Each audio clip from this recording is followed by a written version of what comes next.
our talk this evening, the way of Thomas: doubt, deconstruction, and discipleship. Doubt, deconstruction, and discipleship. My friend Jerry Root, who teaches at Wheaton University, once told me, he once asked me a question over breakfast. He said, when you think about it, AJ, you're a theologian, you spend your life studying the Bible, theology. What is the very first thing that we will say when we enter the presence of God? It was an interesting question. I never thought about it before. I'd never wondered, what will the first words be that come out of our mouth when we see Jesus face to face. And Jerry Root has this theory.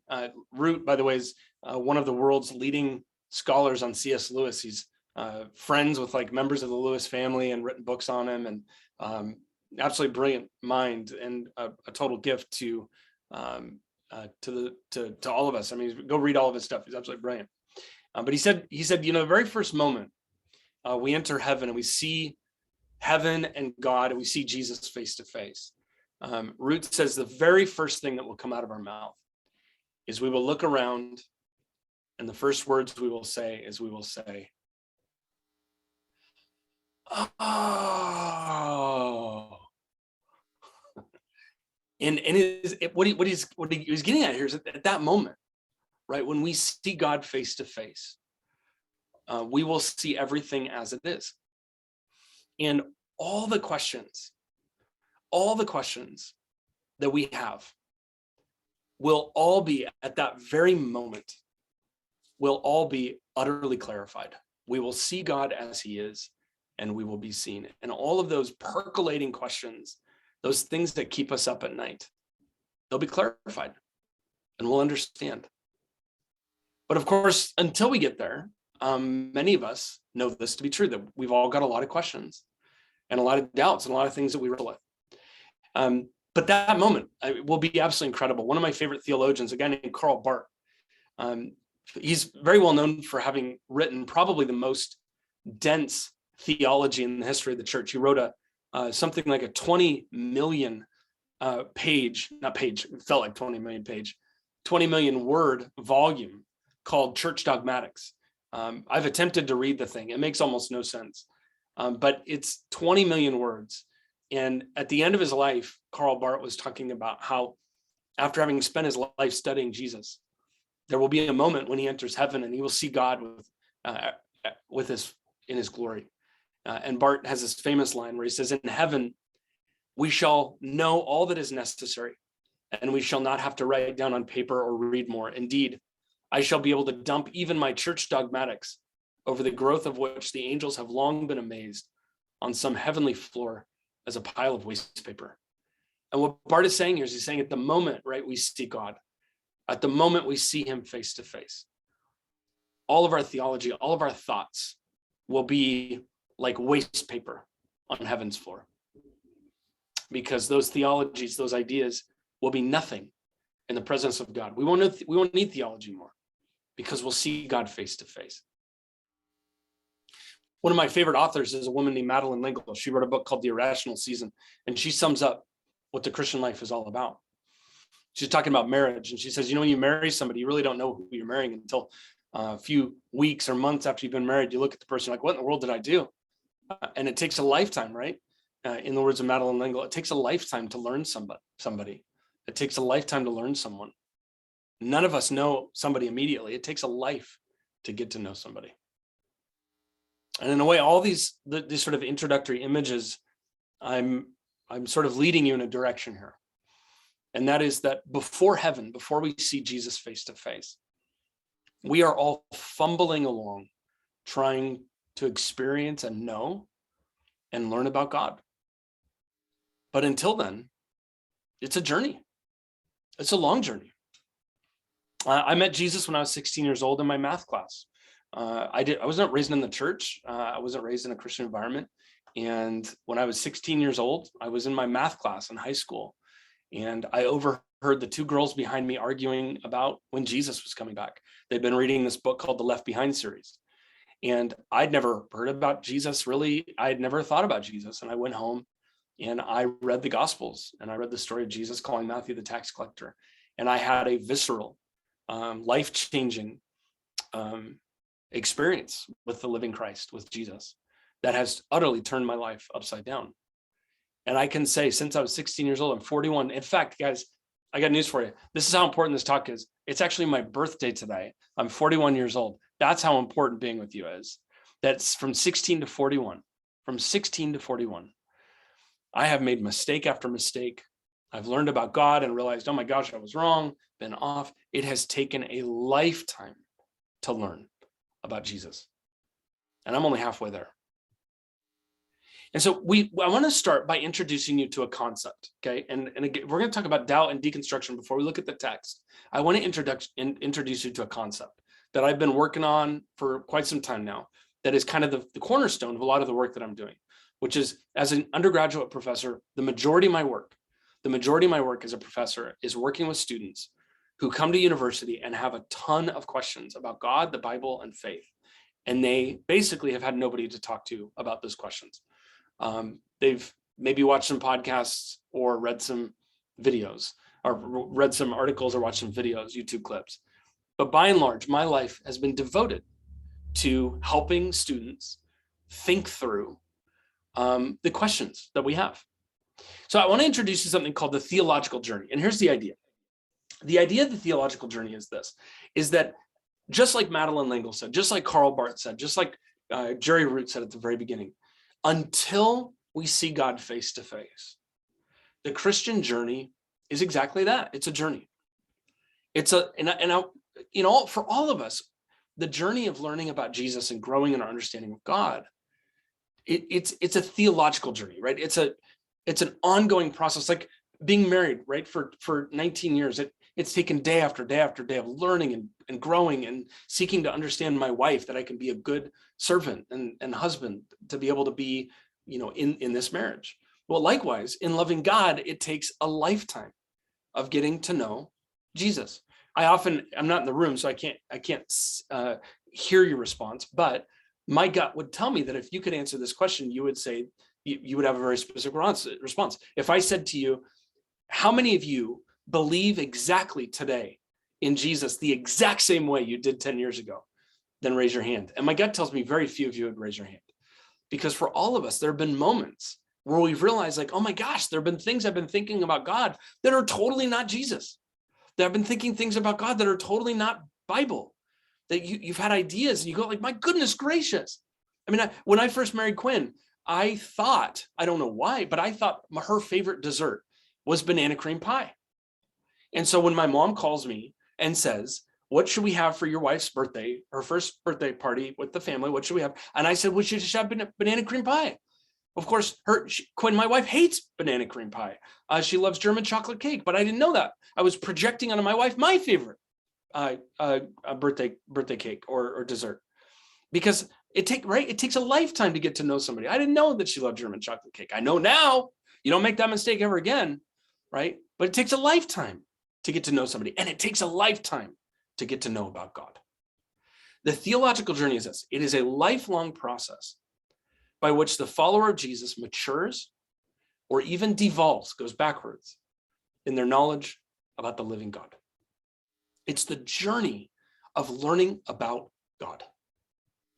And it is a lifetime journey that will not be totally fixed until we reach heaven. And that is exactly, by the way, what Paul says in 1 Corinthians, when he says, we see through glass dimly. We don't see perfectly, right? I want to tell you a story about a guy who went through this journey, and he went through a pretty tough journey. For 10 years, I lived in the urban core of Portland, Oregon, where my wife and I and a team of people started a church called Theophilus.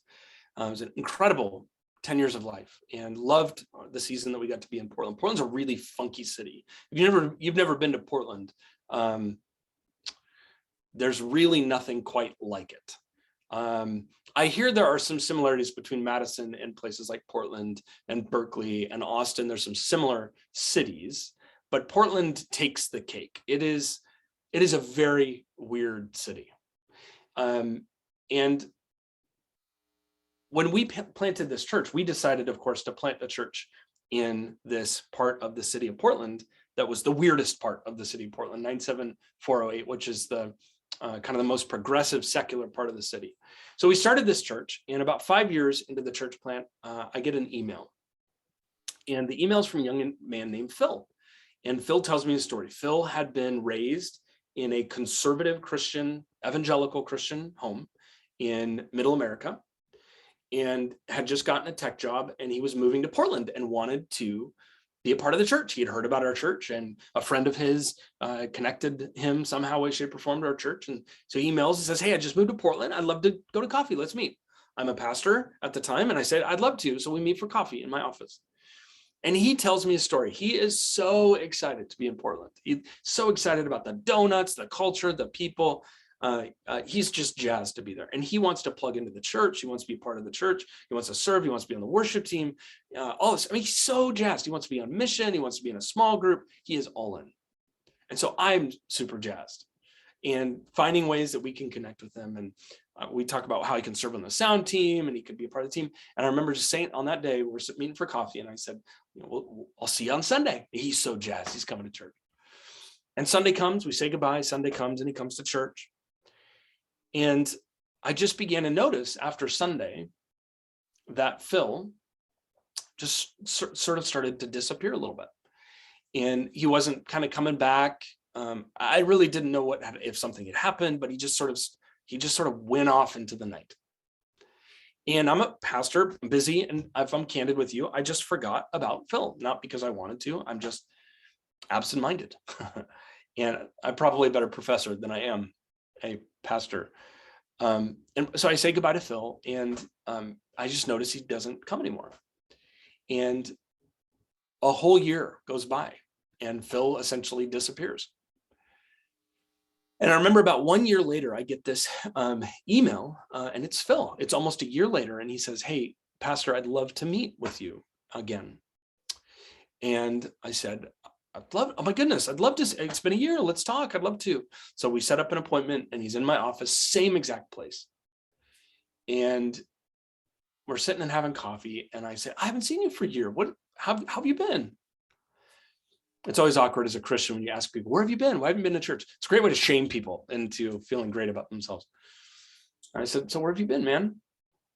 And he tells me the most gnarly story. Phil tells his story of, he moved to Portland. He was all jazzed. He wanted to be a part of the church, and he's a part of a tech firm. He's super jazzed to be there, meeting friends. But he started to feel really lonely, and he talks about how coming to church was really hard for him. And it was really hard because whenever he came to church, he felt waves of sadness. He missed home. He was lonely. And that eventually led to the point where he didn't want to come, just because he just felt so disconnected. It was the first time in his life he'd been in a church where he didn't know anybody by name. When he was growing up in his church, of course, he knew everybody. And Phil just starts to talk to me about, Charles, his roommate, and how in the tech firm he developed this relationship with a guy named Charles, who was this fascinating guy, this brilliant tech dude who was raised Mormon but had left his faith. And when he was in college, he went to university, and he'd had a philosophy professor who basically walked him out of his faith. He'd been a Mormon, and he'd walked out and became an atheist. And Charles and Phil, just every night, they started to talk about faith and the Bible. And every night they would talk, and Charles had these incredible questions about the Bible that Phil had absolutely no response for. They would stand up, talk about how could there be a God if, all these questions that Phil just basically had no answer for. And so this sent Phil into a whole new cycle, because he didn't have anybody to talk to about his questions. And so basically he says he's sitting there, he's telling me, he goes, my life basically became one big podcast binge. And I spent my life watching YouTube videos, and there apparently are all these people that know all this stuff about the Bible and Christianity that I didn't know anything about. And he's sitting there, he goes, I had no idea about these things. I didn't know how messy the making of the Bible was. I didn't know how the Bible came to be. I've never thought about philosophy in the Bible. I've never thought about philosophy and faith. And I remember he said to me, he goes, Charles, here was the thing about Charles. He's the nicest man he's ever met. And he goes, I didn't know what to do with the fact that the nicest person I ever met didn't believe that God existed. He's an atheist. And then he starts telling me about just the election happens. Donald Trump is elected president, and his parents are like on Facebook super jazzed that President Trump is now the president, but he lives in Portland, and being in Portland is not a place where people are super pro Donald Trump. And so he was like, his environment was one thing, but his home was nothing, and he didn't even know how to talk to his parents anymore. Like, it just shut things down. And then he says, and then I started smoking weed. And he goes, and that was incredible. He goes, I loved it. It calmed me, it relaxed me. And he's sort of telling me this story. And he's got all these things. And all of a sudden, just at one moment in the conversation, his tone changes. And he's not laughing anymore. Sort of, he stops and he goes, and I could see one tear kind of coming down, kind of cascading down his face. And he says, I have all these questions. I got these questions about the Bible. I got questions about faith, about sexuality, about gender. I've got questions about politics. I'm mad that Christianity appears to have been co-opted by a political party. I got all these questions. And then he goes, a tear coming down his face. He goes, I got all these questions. Can I still be a Christian? And at that moment, when those words come out of his mouth, it dawned on me. I mean, I realized I'm not talking to a person. I'm talking to a generation. I'm talking to a generation of people who have all of these huge questions and wonder, can I still follow Jesus with all this stuff?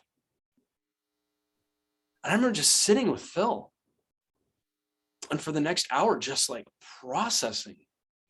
I mean, the long story is I spent the last 5 years after that walking with Phil and just being his friend as he went through the full-on deconstruction process. And I got to tell you, as a pastor, one of the hard things about walking with people in deconstruction is how many coffee appointments they need. Number one, I think I developed some sort of major illness, the amount of coffee I had with this guy. But secondarily, I just couldn't keep up. He wanted to talk all the time. 5 years, I just gave myself to him. And the end result is this guy. It's not a happy, clappy, perfect ending. But Phil graduated from Portland State University with a philosophy degree. He is walking with Jesus right now. He loves God with all of his heart. And he wants to be a philosopher for Jesus. And it's an absolutely beautiful story. But I got to tell you, it was really hard. And Phil walked through what we generally call the deconstruction process.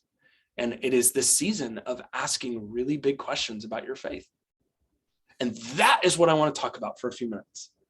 Is I want to ask, is it possible to question your faith and not lose it? And what I want to suggest tonight is that for many of us, we may be in the middle of it. We may go through it. But what I want to suggest to you tonight is this. If Jesus Christ is powerful enough to save us from our sin, then he is also powerful enough to save us in our doubts.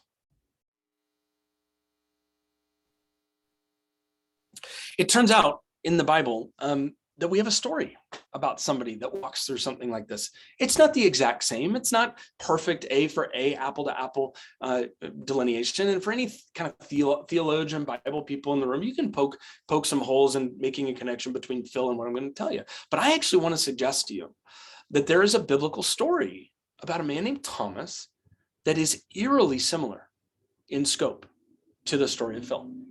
It's not the exact same, but it's very similar.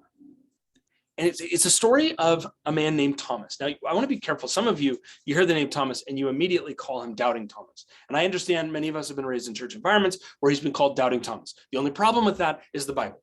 Nowhere in the Bible is he called Doubting Thomas. That's a name that he has not earned. Does he doubt? Yes. But he is not called Doubting Thomas. His name is Thomas. And what we know about Thomas is that Thomas has followed Jesus for 3 years. And immediately after Jesus' death on a Friday and resurrection on a Sunday, Thomas goes through what we might call an existential crisis. I almost want to call it deconstruction, but it's certainly doubt. And this is how the story goes. Now, Thomas also known as Didymus, one of the 12, meaning the 12 disciples, was not with the disciples when Jesus came. I want to pause for just a moment and make a comment about that very first line that you see there. Thomas was not in the room when Jesus resurrected. Now, that's a very interesting comment that John makes. This is masterful storytelling, by the way. The way John is narrating the story, it's absolutely brilliant the way he tells the story. He catches every little nuance and just wrings it of every single detail that he can in order to make a point. But he starts the whole story by saying Thomas wasn't in the room when Jesus shows up. And for me, again, I've spent 25 years serving college students as a college pastor for 10 years at the University of Oregon, 10 years as a church planter, now as an academic. I spent a lot of time with college students. And I often tell college students, Billy Graham, right, the famous evangelist, and Osama bin Laden, the mastermind between 9/11. Billy Graham and Osama bin Laden, they have one thing in common.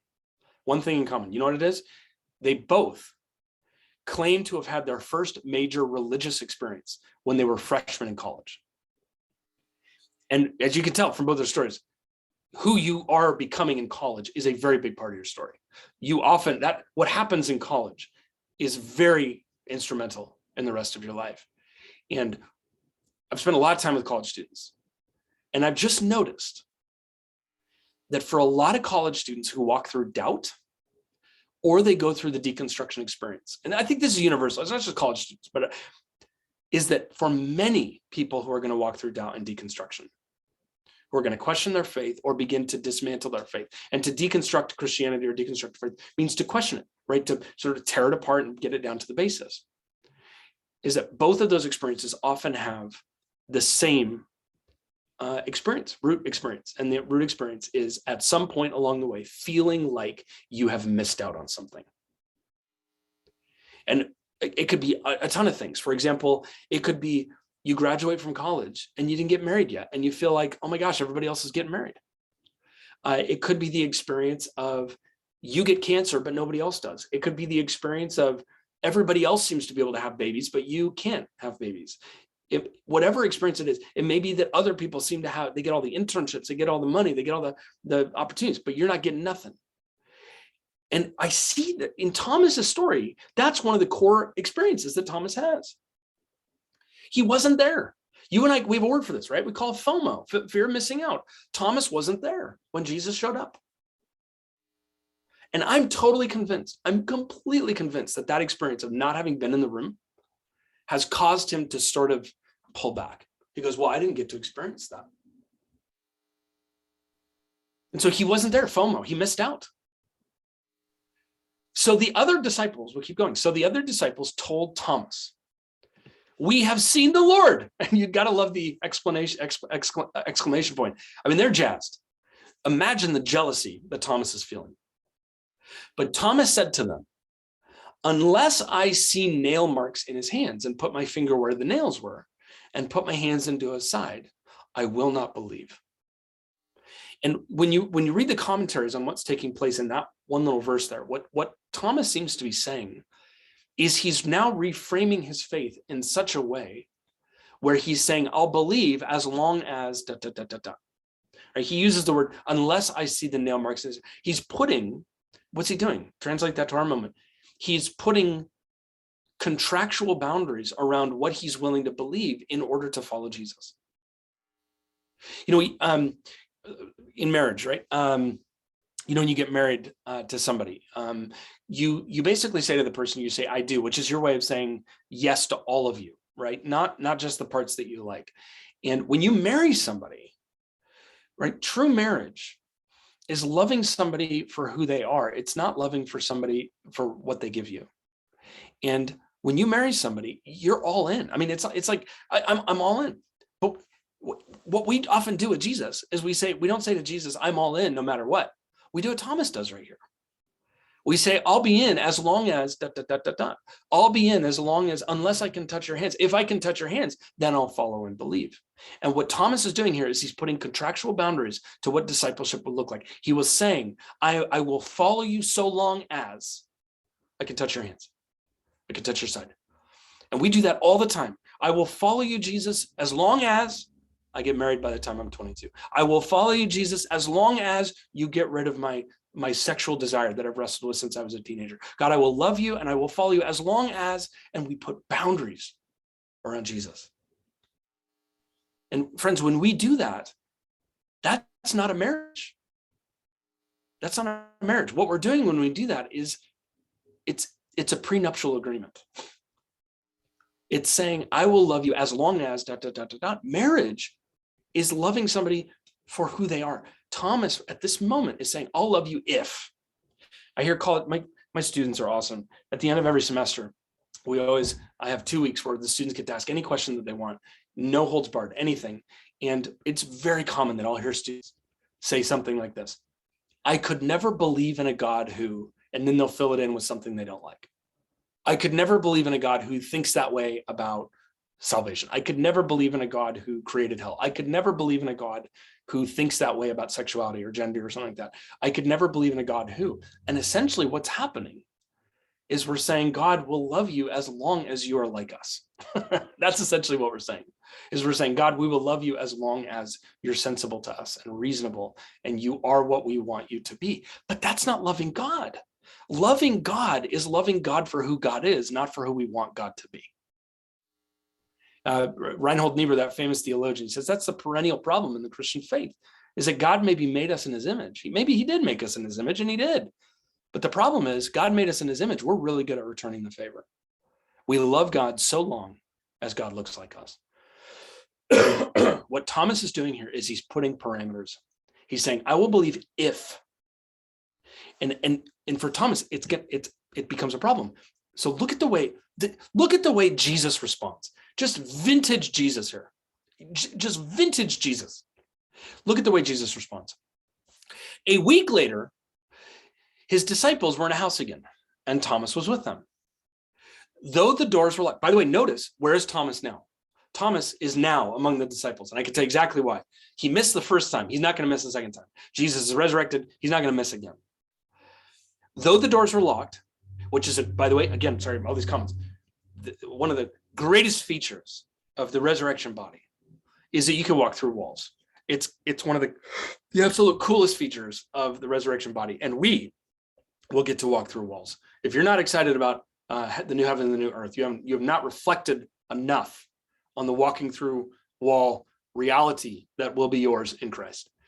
Though the doors were locked, Jesus came and stood among them, and he says, peace be with you. Then he said to Thomas, Thomas, put your finger here. See my hands. Reach out your hand, put it in my side. Stop doubting and believe. Thomas said to him, my Lord and my God. Then Jesus told him, because you have seen me, you have believed. Blessed are those who have not seen and yet have believed. I want to point out 3 things that happened to Thomas here. Okay, I want you to see 3 movements in Thomas's story. The first movement is this. You got to see that Thomas followed Jesus first. And we know that Thomas was one of the 12 disciples, which meant that Jesus would have called him 3 years earlier to follow him for 3 years. And those 3 years would have been incredible. Imagine the things that Thomas had experienced. Thomas had seen miracles. He'd seen the wedding at Cana when Jesus turned water into wine. He'd seen the 5,000 get fed with the fishes and the loaves. He'd seen demons get cast out. He saw people get healed. Thomas had seen all this incredible stuff, miracle after miracle. He saw it all. And yet, look at this. Even though Thomas had experienced all those miracles, he still doubted. And here's why, for me, on a spiritual formation, please hear me, why this is so important. Because I get all the time, somebody will say, if God would just show me himself, then I would believe. If God would just do the miracle, then I believe. And I want to say, tell Thomas that. Who saw Jesus for 3 years, he saw Jesus do it all, and yet he still doubts. And the lesson here is you can have had miraculous powerful encounters with the living God and seen them with your own eyes. You can have been at the Christian camp and seen God do an absolute miracle. You could have gone on mission trips that were life-blowing, life-changing, mind-blowing. You can have had experiences where God spoke to you and still walk through doubt. Miracles and experiences are not a vaccine for doubt. And so I think that's absolutely critical to this story. Because, friends, if you think that if you have questions about your faith, all of a sudden you're not a Christian anymore, somehow, shape, or form, those doubts mean that somehow you don't believe. Look, tell that to Thomas. He'd walked for 3 years.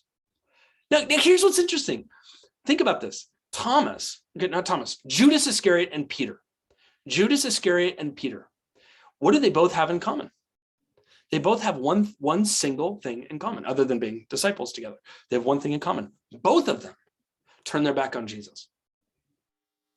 Both of them walked away. The only difference is Peter was willing to be forgiven. He was willing to be restored. The Bible separates unbelief from a struggle with doubt. I want to go out on a limb here and say, if you're going to follow Jesus for a long time, there are going to be moments like Thomas when you may have all the theology right in your brain and you've experienced the miraculous and you've got the gifts of the Spirit and you've been to mission trips and you've seen God move, and you are just, every time you listen to that Bethel worship album, you feel the presence of God. Yes, those can be real, and you can still experience real doubt. And so Thomas doubts. He had followed, and then he doubts. He had followed, and then he doubts. Now, when I think about the journey, the theological journey, right, learning about God, spending a life learning about God, I think a lot of us go through a similar pattern as Thomas does in the story.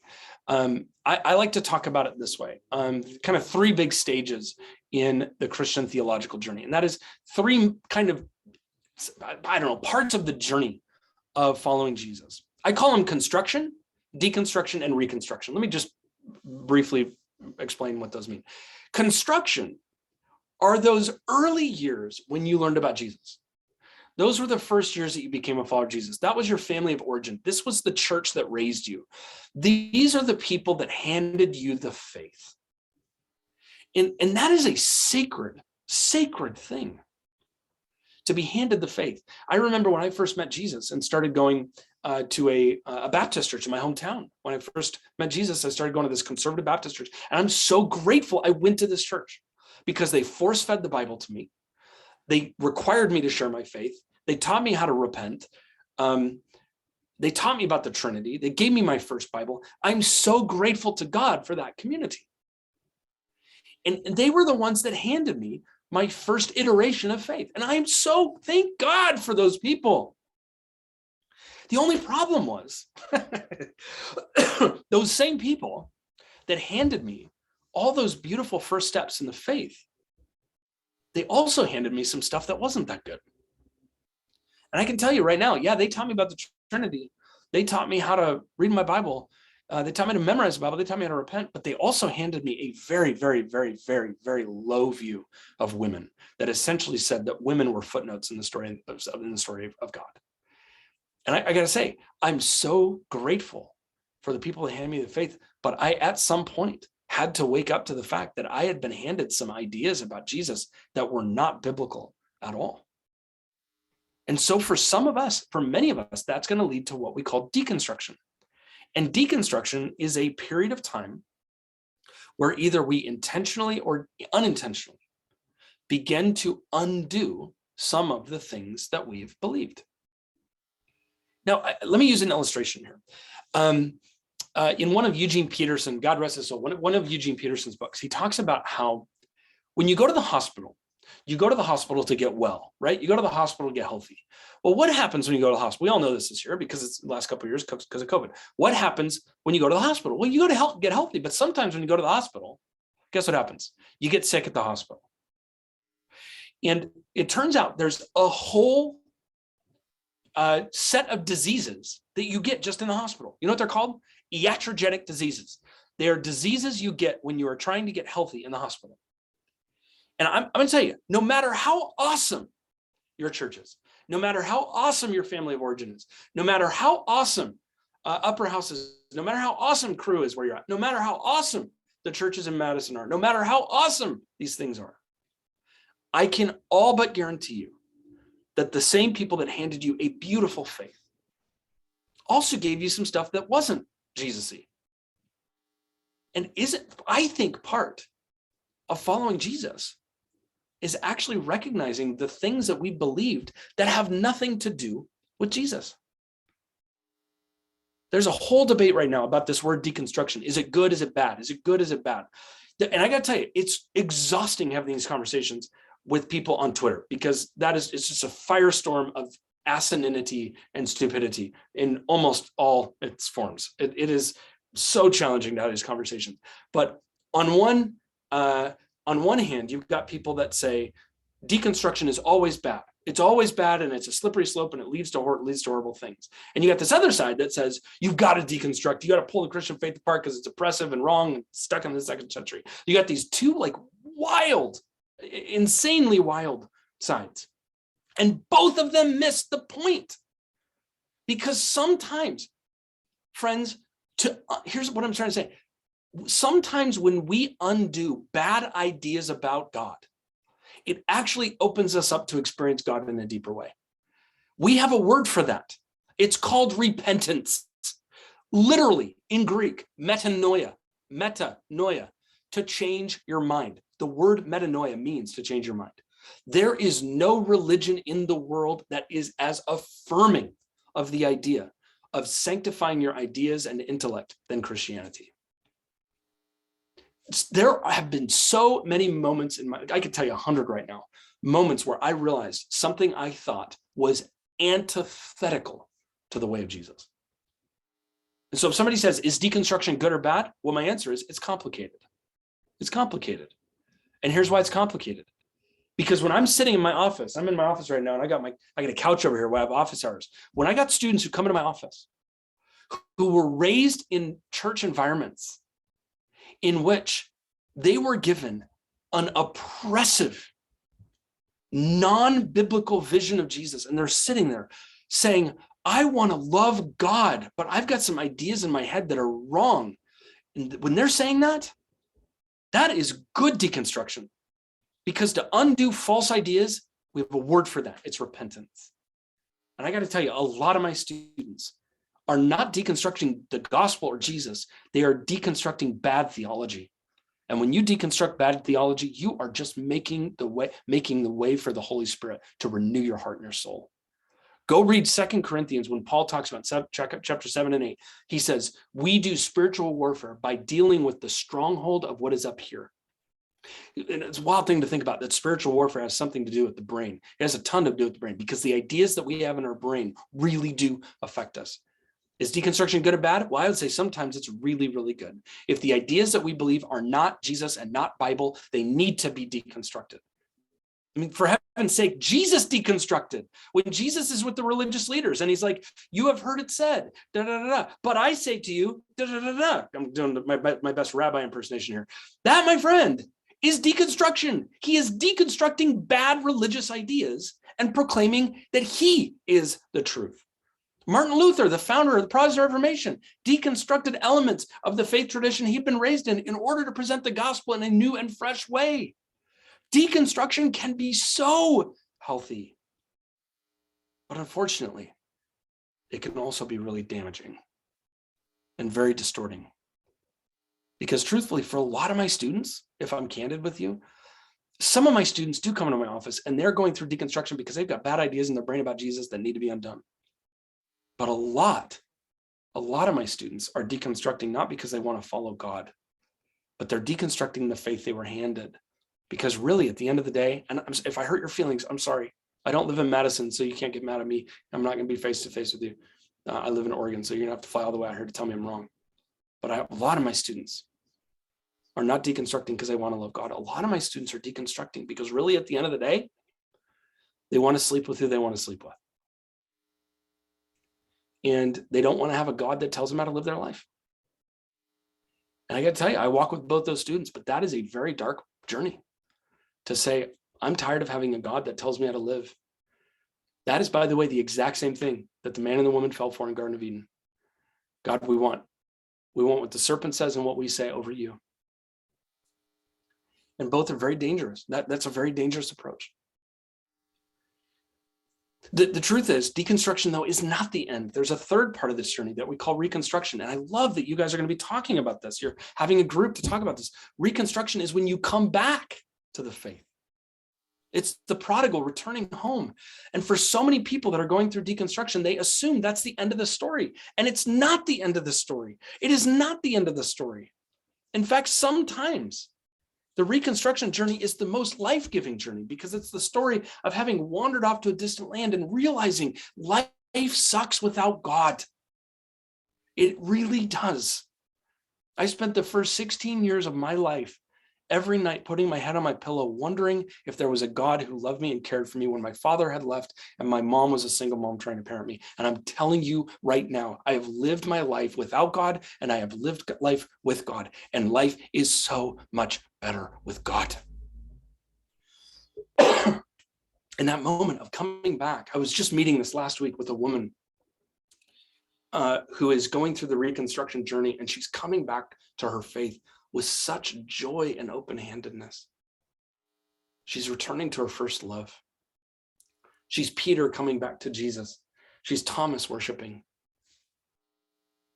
You know, there's a line in C.S. Lewis where he's talking about his wife who passed away, Joy, who died of cancer. In his book, A Grief Observed, he's talking about how he had fallen in love with this picture he had of his wife. He had a little picture of his wife, and he said, I've fallen in love with the picture of my wife. And he has this moment where he says, here's the problem. I love the picture of my wife more than I loved my wife. And he says, that is exactly what we do to God. There's a line where he says this. He says, I need Christ, not something that resembles him. I want joy, not something that's like her, his wife. A really good photograph might become in the end a snare, a horror, an obstacle. Images of the holy become holy images, sacrosanct. My idea of God is not a divine idea. It has to be shattered time after time. He shatters it himself. He is the great iconoclast. Could we not almost say that this shattering is one of the marks of his presence?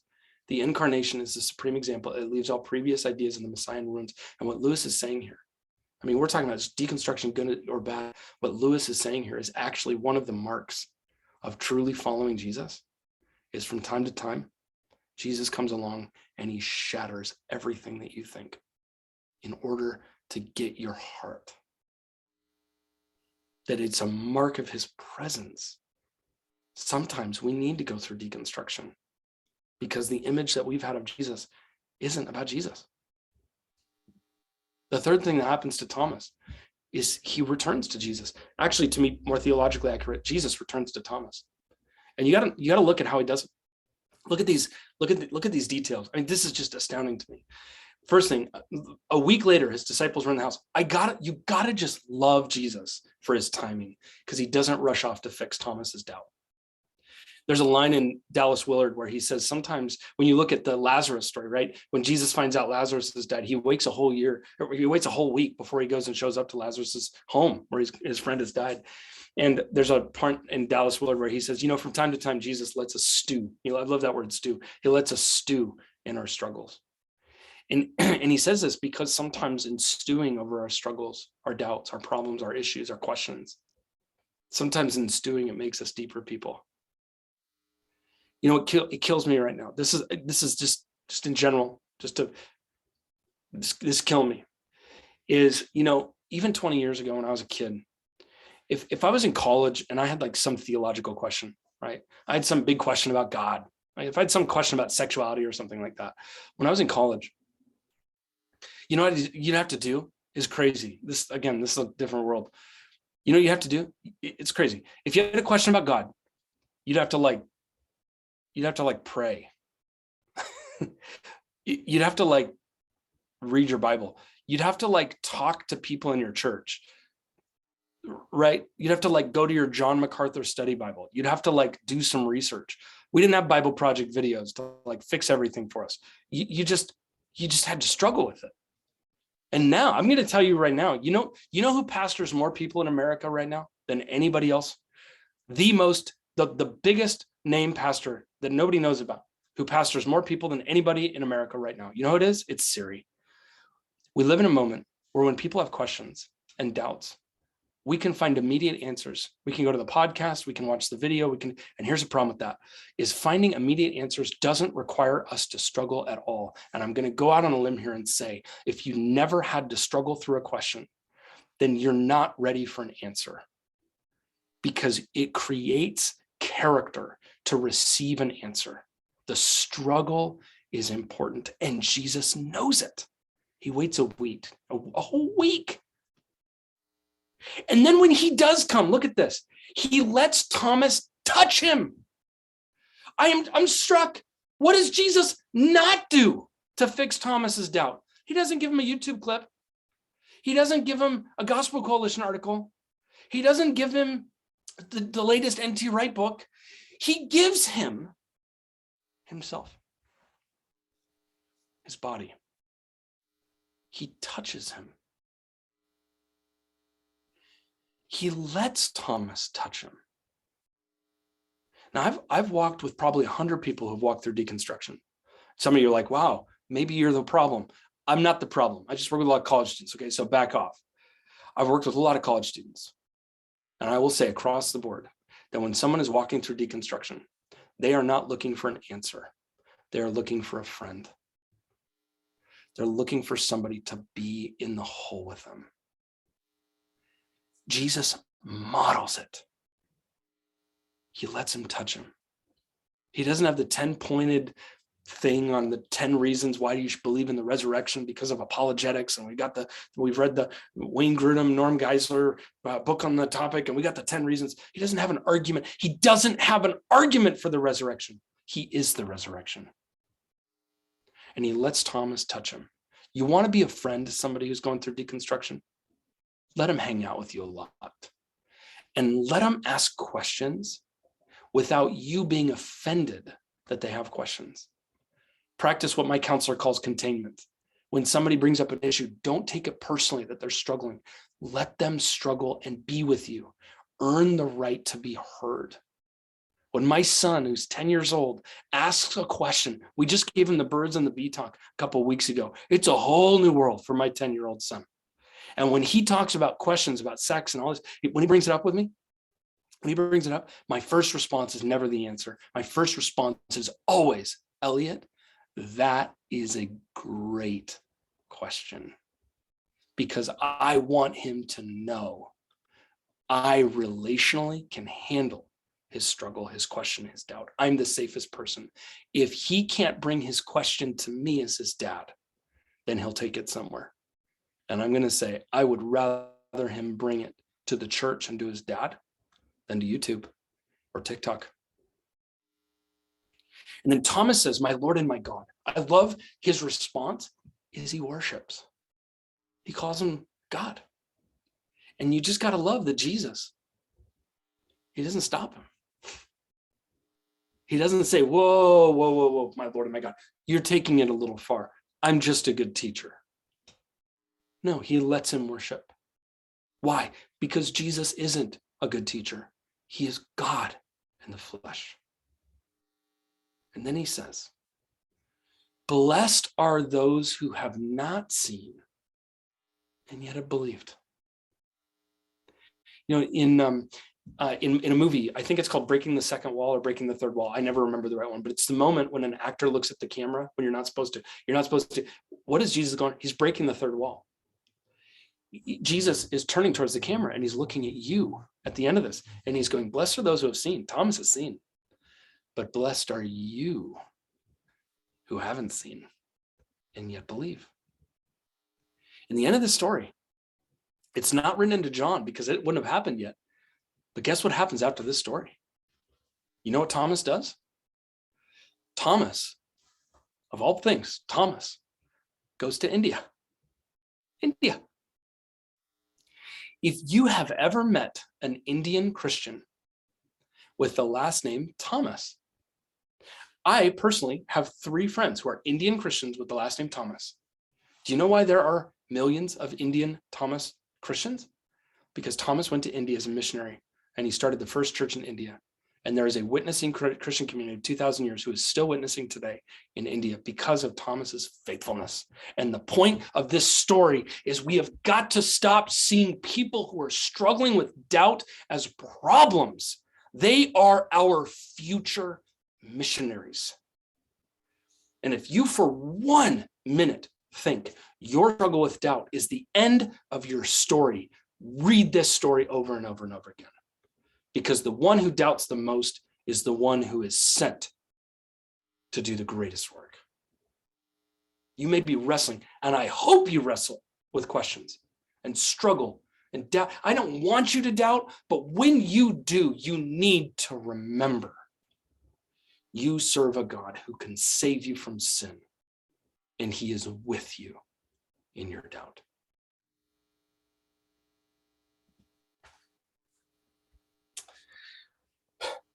I want to close with this. I live here in Oregon, and I don't know if you've been to Oregon, but in Oregon, it rains about 714 days out of the year here. It's a very, very, very, very wet state. And when you live in Oregon, you have to find creative reasons to live here. And one of ours, the reason we live here, not the only one, but it's a biggie, is our tomatoes. This is a picture. I mean, Oregon tomatoes. If you've never had an Oregon tomato in the summer, a vine ripened Oregon tomato, I strongly doubt your salvation. I'm not convinced you know Jesus yet. Our tomatoes, we're a weird state, man, but our tomatoes are proof of God's existence. I've never met somebody who's eaten an Oregon tomato and afterwards said, yeah, there's no God. Because you can't. I mean, they're just unbelievable. Okay. And in the summertime, here's what I think. Okay, here's what I think. I'm going to make a final point here. I see a lot of people right now deconstructing their faith. I think a lot of people are like, everybody's walking away from Jesus. Everybody's walking away from Jesus. And I want to suggest that not everybody who's deconstructing or doubting is walking away from Jesus. I want to suggest that some of them are actually trying to find Jesus. Because here's what happens in the summer. When I serve these tomatoes, we'll have friends come over for dinner in the summer, and we have an urban farm, and when we set the table and I'll bring these tomatoes out and I'll serve them, there will always be somebody at the table who will say, oh, I don't like tomatoes. And I'll say, oh, you haven't had tomatoes.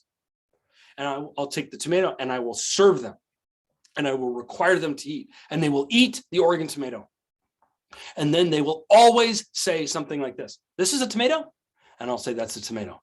And they'll say, oh my gosh, I love tomatoes. Here's the point. People don't hate tomatoes. People hate fake tomatoes. And they've spent their entire life thinking they're the same thing. I see a lot of young people deconstructing, not because they're walking away from Jesus, but because really, they were given a lot of religion as kids. And their hearts long for something so deeper and more real that they've equated religion with Jesus. And I want to say today that for some of you, you need to hear this. You haven't tried the tomatoes yet. You got to taste Jesus. You got to taste and see that the Lord is good.